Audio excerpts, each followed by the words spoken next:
दोस्तों, आज मैं आपको एक ऐसी जगह ले जाना चाहता हूं जहां इंसान रहते तो हैं, लेकिन इंसानियत नहीं रहती। जरा कल्पना कीजिए, एक बहुत ऊंची इमारत, लेकिन ये कोई आम इमारत नहीं है। इसमें सैकड़ों मंजिलें हैं और हर मंजिल पर सिर्फ दो लोग। ना कोई खिड़की, ना कोई आजादी, बस चार दीवारें और एक सवाल: आज खाना मिलेगा या नहीं।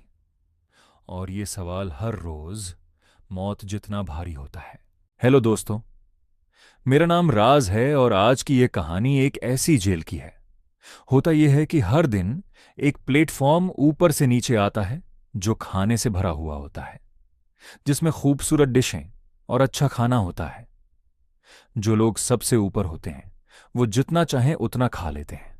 फिर वो प्लेटफॉर्म अगली मंजिल पर जाता है, फिर उससे अगली पर, और जैसे जैसे वो नीचे जाता है खाना कम होता जाता है, और किसी न किसी मंजिल पर प्लेटफॉर्म बिल्कुल खाली पहुंचता है, जहां के लोग बस देखते ही रह जाते हैं। अब आते हैं हमारे मुख्य किरदार गोरेंग की तरफ।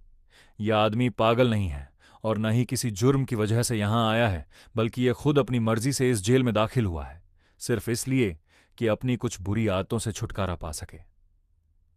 वह अपने साथ एक किताब लाया है और उसके दिल में एक यकीन है कि वह यहां भी अपनी इंसानियत नहीं खोएगा। उसका सेलमेट है ट्रिमगासी, एक बूढ़ा, सख्त और हकीकत को समझने वाला आदमी।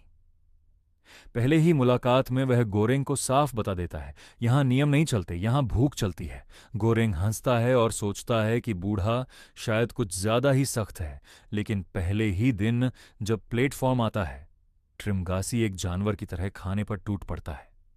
गोरेंग बस देखता रह जाता है और थोड़ा सा ही खाना लेता है, क्योंकि उसे याद है कि नीचे भी लोग हैं। लेकिन यहां किसी को यह बात याद नहीं रहती। अब एक और जुल्म सुनो। अगर कोई खाना छुपाकर रखने की कोशिश करे तो इस कमरे का तापमान इतना बढ़ा या घटा दिया जाता है कि वह जिंदा ना बचे। यानी सिस्टम ने पहले से हर रास्ता बंद कर रखा है। बस वही खाओ जो सामने है, जितना मिल रहा है। कल की फिक्र, कल की खबर नहीं। एक सुबह गोरेंग की आंख खुलती है और वह हिल नहीं सकता। वह बंधा हुआ है और सामने बैठा है त्रिमगासी। सुकून से ठंडे लहजे में कहता है, मैं तुम्हारा दुश्मन नहीं हूं, लेकिन भूख बहुत बुरी चीज है, और अगर खाना ना आया तो मुझे मजबूरन तुम्हें खाना पड़ेगा। उह, यह जुमला सुनकर गोरेन का दिल बैठ जाता है। दिन गुजरते हैं, भूख बढ़ती है और त्रिमगासी का सब्र टूटने लगता है।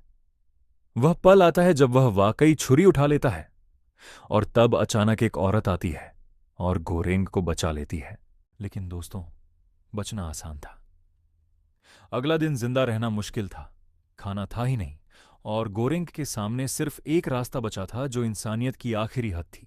वह अपने मरे हुए सेलमेट का मांस खाता है। ये वही पल था जब समझ आता है कि यह फिल्म सिर्फ एक जेल की कहानी नहीं है। यह हमसे पूछती है कि भूख और मजबूरी इंसान को कहां तक ले जा सकती है। समय आगे बढ़ता है और गोरेंग एक ऊपर वाली मंजिल पर पहुंचता है। अब उसके साथ एक औरत होती है, इमोगरी, जो पहले इसी जेल में कर्मचारी रह चुकी थी, लेकिन उसे खुद भी अंदाजा नहीं था कि नीचे क्या होता है। गोरेंग उसे सब कुछ बताता है, नीचे का अंधेरा, भूख और इंसानों का इंसानों को खाना। इमोगरी कांप जाती है और वह फैसला करती है कि हम इस सिस्टम को बदलेंगे। जब प्लेटफॉर्म आता है, वह नीचे वालों से गुजारिश करती है कि बस उतना खाओ जितनी जरूरत हो, ताकि नीचे वालों तक भी कुछ पहुंच सके। लेकिन कोई नहीं सुनता। तो फिर गोरेंग ने एक और रास्ता अपनाया, धमकी का रास्ता। अगर तुमने हद से ज्यादा खाया तो मैं खाना खराब कर दूंगा। इस बार लोग मान गए, कम खाया, और पहली बार इस इमारत में खाना सबसे निचली मंजिल पर उन्हें मिलता है। एक छोटी बच्ची, साफ, जिंदा, मासूम, जैसे इस अंधेरे में रोशनी की एक किरण। गोरेंग समझ जाता है, ये बच्ची ही वो पैगाम है जो ऊपर जाना चाहिए। कोई डिश नहीं, कोई सबूत नहीं, बस ये बच्ची ही, जो खुद इस पूरे जुल्म की गवाह है। दोस्तों, जब प्लेटफॉर्म दोबारा ऊपर जाने लगता है, गोरेंग रुक जाता है। वह जानता है कि उसे नीचे ही रहना होगा। वह बच्ची को प्लेटफॉर्म पर बैठाता है और खुद पीछे हट जाता है। प्लेटफॉर्म तेजी से ऊपर जाता है और वह बच्ची एक पैगाम बनकर ऊपर की दुनिया की तरफ बढ़ती है, और शायद यही पैगाम इस सिस्टम को बदलने की पहली उम्मीद है। दोस्तों, अगर आपको यह कहानी पसंद आई हो तो वीडियो को लाइक ज़रूर करें। अगर आपके ख्याल में यह सिस्टम जुल्म था या इंसाफ, तो नीचे कमेंट में अपनी राय ज़रूर दें। और अगर आप इसी तरह की और सस्पेंस मूवी एक्सप्लेनेशन और ताकतवर कहानियां देखना चाहते हैं तो चैनल को सब्सक्राइब करें और बेल आइकन दबाएं। वीडियो देखने का शुक्रिया। मिलते हैं अगली कहानी में।